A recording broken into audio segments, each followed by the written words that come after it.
How do you bounce back from a cheat day or a cheat meal? So the biggest way to bounce back is honestly just being straight up is willpower. You have to be mentally strong and you have to realize that what you got leading up to this moment, all the progress, all the results, everything that you worked very hard for, how you got to this stage in your life, all the progress, you do not want to disrupt that or disturb it in any way. If you are going to ruin progress, it is to get on the path of eating junk food, eating processed foods, and staying on that track. It's not the moderation. It's not the 80% to 20%. It has nothing to do with, choosing right foods here, but then I'm going to, bundle in some bad foods right now and I'll stay on that track for 3 or 4 days. No, you have to be strong and you have to realize that the nutrients, the vitamins, the minerals, that is what's giving you the benefits. That is what is going to help you in the long run when it comes to longevity, when it comes to overall health, when it comes to not having any doctor visits, any hospital visits, and feeling strong and never feeling any type of irritation, any type of health condition or health issue. If you don't want any of that, any problems like that, it's to stay on the right track. So if you want to have fun and you have say a cheat meal, right? You can have fun, and what's good about it is that you are looking forward to it all week. So you were really strict with it. You worked your butt off at the gym. You exercise. Your eating habits were excellent, and you did the right thing every single day. Because of that, you honestly deserve it. You deserve that cheat meal. But it's going to taste really good, and you're going to want more. And that's the big issue. When you taste the bite, you're going to want more. And the biggest thing is you have to say no. You have to say no. If it tastes good, remember that taste is not going to go away. You can have it again in your lifetime. You can have that same thing that you just had next week, but it's a treat for a reason. And treats are treats at the end of the day. They're not supposed to be used as an everyday food source. So we have to realize that, and we have to get back on track right away.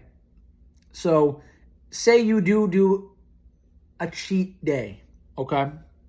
And all day cheating, 24 hours.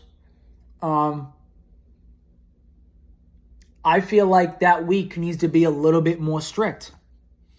That week after that cheat day has to be a little bit more strict than if you had a cheat meal, because you're eating so much more calories, so much more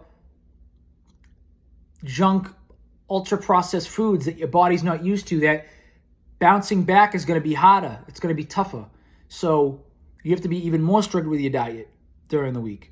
But it's something to look forward to again, that cheat day. Nothing more than that.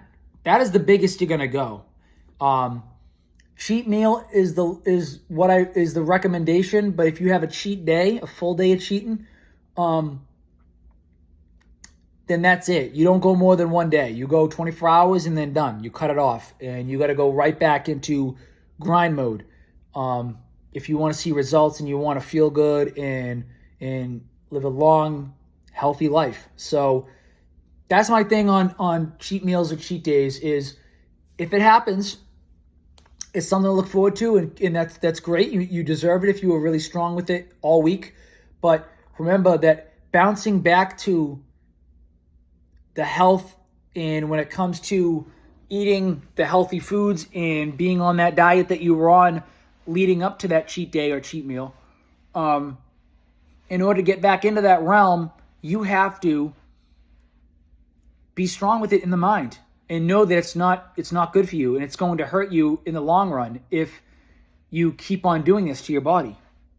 And that long run will actually turn to a short run, because it will hit you sooner than later, honestly, if you keep that up. If you eat like that all week, if you're eating Twinkies all week, or you're eating Doritos all week, or you're having soda and all these ultra-processed foods, then yeah, it's going to hit your body, and it's going to be bad for everything that is inside. And you might not see it outside at first because you work out at the gym a lot, or you go for runs, or you stay inactive, but you will for sure start feeling it. You will feel lazy, you will feel sick, you will feel like you don't want to do anything, you will start sweating when you're not even working out, bad things, it'll disrupt your sleep, and you'll be moody, and it changes your whole mood and everything about your life if you're eating bad like that. So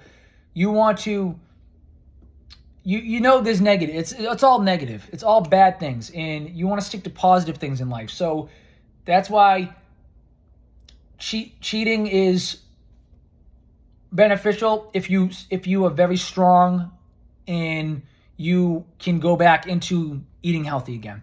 But if you can't, and you're not as strong, and you're kind of weak, as in like, this tastes so good, so I'm just gonna, I'm just gonna keep on doing it all week now.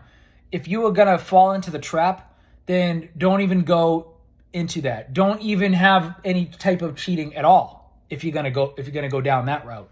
But if you can be strong-minded and you have strong willpower, and you can actually know that this is not good for me, but I'm going to have fun with it right now, and I'm going to go right back into eating healthy tomorrow, then boom, then you can go for it. But because we only live once, and being too strict with it, and being chained up in a way where you are forcing yourself to not have any type of fun with the foods, it'll lead you into having all that type of food all the time, and that's no good. So yeah, that's what I got to say in today's video, is that you have to be strong with it. You have to know the difference between the positive and negative of food, and what is good for you, and what benefits you get out of the foods. And that's what I got to say. One cheat day, one cheat meal. I recommend cheat meal because it's only one, and it can be a treat for you during the week, and then you can get right back on track. If anything, it actually boosts the metabolism because your body's not used to that, so it speeds it up by a lot, and it can benefit you. And I think that even though it's not healthy for us, it will change things, and changing is good. We want to change our body. We eat the same stuff over and over again, or we are so accustomed to certain foods, then our bodies will never change. If you want to lose weight or gain weight, if you want to gain muscle mass, if you want to strengthen up your endurance, if you want to get stronger at the gyms for strength training, it all comes through foods at the end of the day, all through foods. But it's the foods that give us the benefits is what actually works. So that's what I'm going to say in today's video, and let's stay active and get kinetic.